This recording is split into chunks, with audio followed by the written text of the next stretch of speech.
Time for Nina's What's Trending. Have you heard of phone pinky? Or do you have phone pinky? I think I might. It's a new deformity caused by being on your phone for a long time. Mm-hmm. Is it when you use your pinky to hold your phone? The bottom? Yep. It causes a bend or a bump in your pinky finger. The phenomenon has gone viral using shared images of everybody's deformed pinkies. What bump? There's no official diagnosis for it, but that's what experts are saying it's from, obviously. I mean, you can feel it. My pinky starts to hurt if I hold it like that for too long. Mine does too. Is your pinky bent? Brad actually has like an indent. Yeah. You do? Yeah. It's You do. Goes like that. You can see your phone, the corner Brad. of your phone. Yeah, it is. Oh my gosh, you do. You need to hang up and hang out more. You look so proud. Please. I love that. Put that on a t-shirt. With who? Hang up and hang out. I love that. Anyway, but I think we can have a positive moment before two people in this room are definitely going to get heated about this story. But here it is. Australia has just passed a new bill or law, and it's called the right to disconnect. So they actually had people put this into an actual voting situation where Australian employees can now ignore phone calls, emails, or any of those things after work hours and not feel any ramifications for it or be like guilted for not checking your email. Good. All of these things. I think it's impressive, but I just also think it's wild that they had to vote on that. That's a law, right? Yeah. You already have that right. No, you don't. You do. You do. You not can make fully. the decision. Victoria, you don't. But most people already have that right. Well, we all have that right, but it doesn't mean people make you feel comfortable for choosing to practice that right. This does give a layer of legal. Yeah. At least, so you can feel better about it. Be like, legally, it's after work hours. I don't have to respond to you. You know? Yeah. I became comfortable with doing it during work hours. And it's very freeing. No. Well, I guess To be like, I'm not answering that email. Are you kidding me? It's noon. Who answers emails at noon? Too many things to do right now. one way to do it.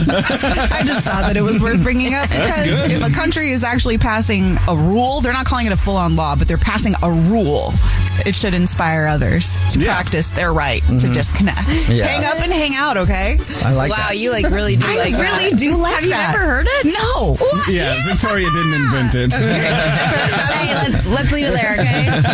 And that's what's trending. Time for Nina's What's Trending. Have you ever heard of music torture? It's a real thing. What? And there's a 7-Eleven that has taken that on to keep little misfits away from their store. No.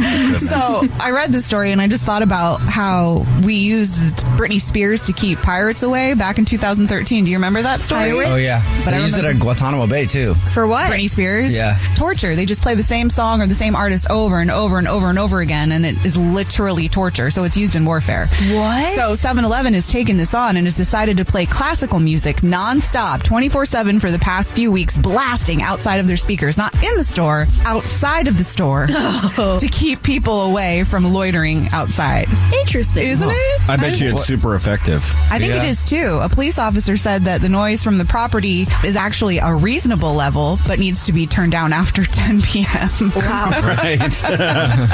There's a business down the street from mine that has like this weird humming sound that is constantly going. Really? For the same purpose. It's like a, let's see if I can do it. Yeah, that's it. And it's to keep people away. Yeah. Kind of sounds like my white noise. I'd fall asleep real quick. I need some thugs that are real big Vivaldi fans.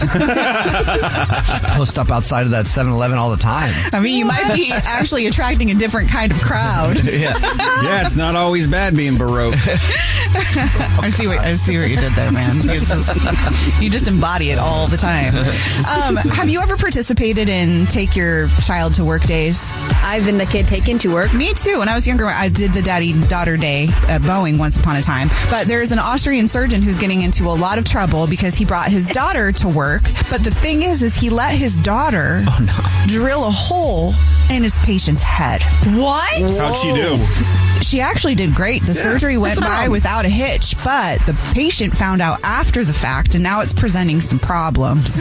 So the victim's lawyer, they're calling themselves the victim, saying that the hospital was negligent in letting that happen. They've never really reached out since the incident. But I don't know. How would you feel? Like, would you turn around and sue? If a kid drilled into my head, yes. But you turned out fine. Doesn't matter. but Of course I'm going to sue. I'm paying the doctor to drill my head, not a kid. if I'm coming out alive and healthy, I don't know if I'm tripping. I'll be like, I came in here for knee surgery. Why was your toddler drilling into my head, sir?